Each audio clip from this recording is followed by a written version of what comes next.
Hi friends, ఈరోజు మనం చూడబోయే ఈ వీడియోలో రామాయణం గురించి ఎవ్వరికి తెలియని కొన్ని రహస్యాల గురించి తెలుసుకుందాం. రామాయణం ప్రకారం రావణుడు సీతాదేవిని అపహరించి లంకకు తీసుకొని వెళ్తాడు.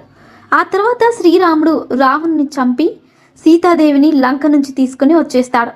అలాగే శ్రీరాముడు రావణుడితో యుద్ధం చేయడానికి గల అసలు కారణం రావణుడు చేసే అత్యాచారాల నుంచి ఈ సమాజానికి విముక్తి కలిగించడం కోసమే. శ్రీ మహావిష్ణువు శ్రీరాముడి అవతారంలో ఈ భూలోకంలో జన్మించాడు.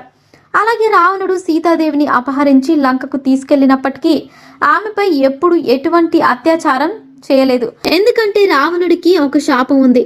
అలాగే రావణుడు సీతాదేవిని అపహరించి లంకకు తీసుకెళ్లినప్పటికీ ఆమెపై ఎప్పుడు ఎటువంటి అత్యాచారం చేయలేదు.